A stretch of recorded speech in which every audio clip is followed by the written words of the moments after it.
Sveicināti atpakaļ, dārgie draugi, skatītāji, rangerīši. Šeit gan range ar jauno video, un šodien esam savākušies šeit, šajās svinīgajās Helovīna noskaņās, lai noskaidrotu atbildi uz iespējams svarīgāko jautājumu.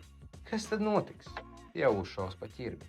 Un tieši šim eksperimentam esam atraduši perfektu kandidātu. Dāmas un kungi, uz skatuves aicinu mūsu šīs dienas varoni, lielo ķirbi Donaldu.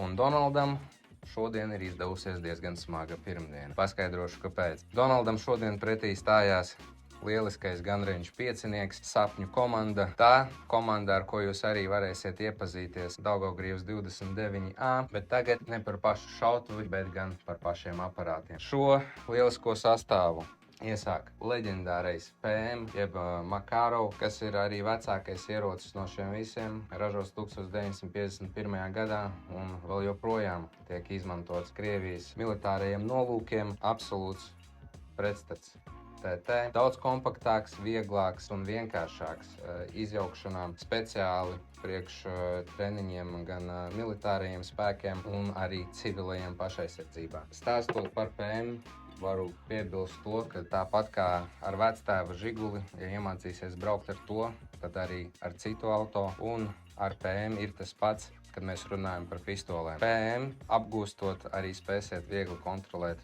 pārējos ieročus ar 9,19 kalibru. Runājot par kalibriem, ar ko atšķirās konkrēti Makarovs no citiem, ir ar to, ka Makarova loda ir nedaudz mazāka, tā izmanto 9,18 kalibru. Attiecīgi uz garākām distancēm šis ierocis nebūs precīzāks un lode nespēs nodarīt lielāku bojājumu. Dodoties tālāk, ir daudz modernāka ieroča austriešu pērle Glock 17. Diezgan līdzīgs kontrolē un pielietošanā kā Makarov, taču ir daudz precīzāks un jaudīgāks pateicoties 9,19 lodei un arī savai konstrukcijai. Šis ierocis noteikti ir viens no lielākajiem favorītiem. Ir ērts turēšanā un pielietošanā. Un kā jau es minēju iepriekš, Glocks izmanto 9,19 lodi.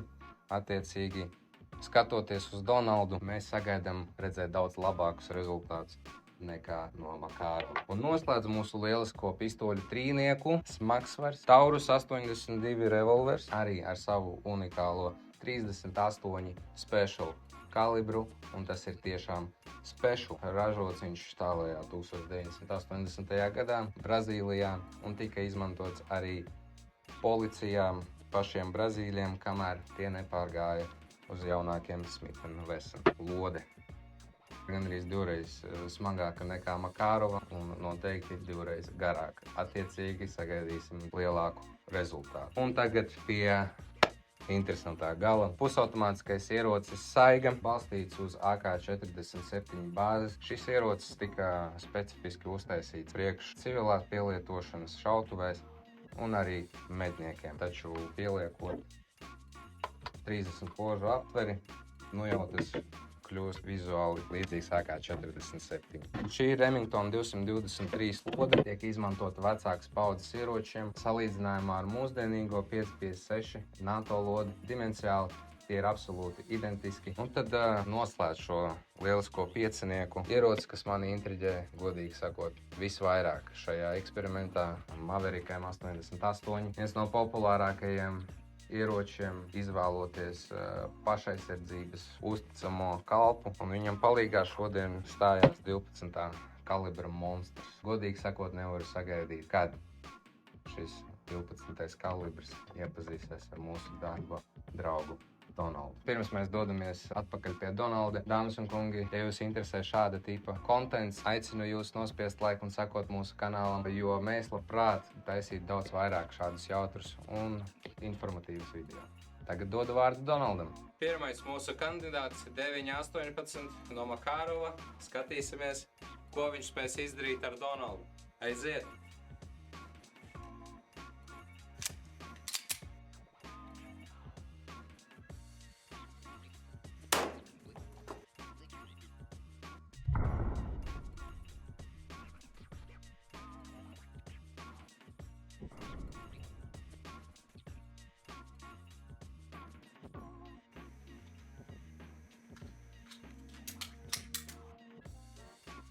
Trāpījums tieši pierē, Iegāja diezgan smuki un aizejot uz otru pusi, redzam precīzi to pašu.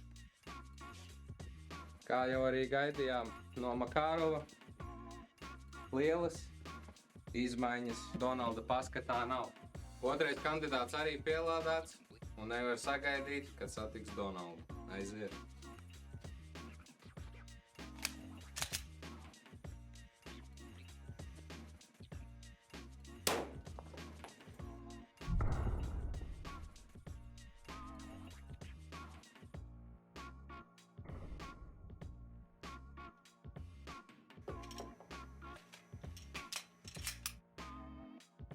Diezgan līdzīga ieeja kā 9.18, kā jau iepriekš teicu kalibros. Atšķirība ir minimāla, bet interesantākais iespējams būs otrajā pusē.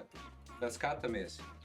Un jā, daudz spēcīgāks trieciens no 9.19. Ir pienākusi kārta arī lielajam brālim piedalīties šajās sacensībās un satikt Donaldu.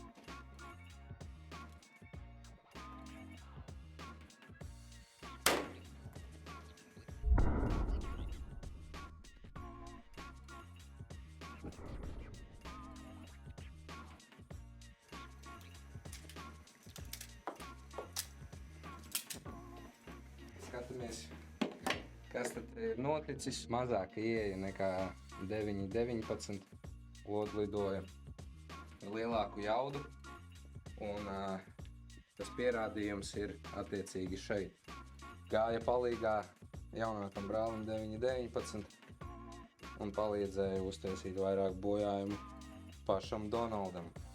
Un lielākais pēc izmēriem ierocis tagad stājas nākamais rindā un gatavs izlaist cauri šo aso nazi kā caur sviestu. Tad skatāmies, kas būs.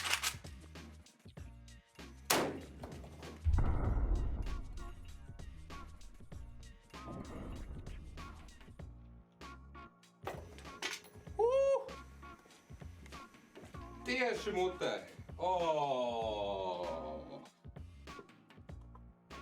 Sāksim laikam ar pašu priekšu. Kā jau redzams, diezgan līdzīgi 223. izgājis, kā iepriekšējā pistoļu munīcija. Pat Donalds raud, dāmas un kungi, vai ir nepieciešami vēl komentāri? Brīnumainā kārtā lode nemainīja savu virzienu un izgāja tieši cauri, izraujot visu, kas Donaldam bija iekšās, bet cerams nepārscieni.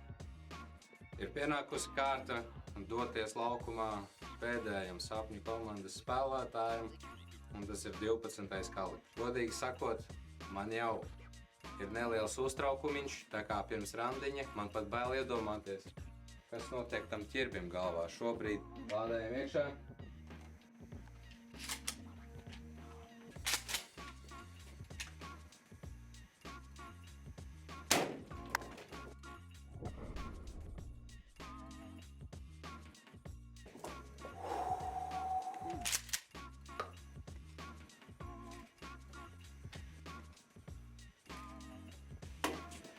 Nav dzīvotājs. Nav dzīvotājs vairs Donalds. Jau visas asaras ir izraudājis, jau visa tuša ir iztecējusi un, kā redzat, puse no sejas vairs faktiski nav. Tā bija tikai priekša, dāmas un kungi, no 12. kalibra. Un, ja jums interesē, kas notika aizmugurē, atgrieziet bērnus no ekrāniem, jo izgāja ārā viss. Un es kaunātos Donalda vietā. Pienācis laiks ļaut atpūsties Donaldam, un savukārt jums ir laiks atstāt kādu jautājumu, ja jūs interesē kādu no iepriekš minētajām tēmām šajā video vai arī ieročiem. Droši uzdodiet savus jautājumus komentāros, un mēs labprāt atbildēsim. Un tad līdz nākamajai reizei!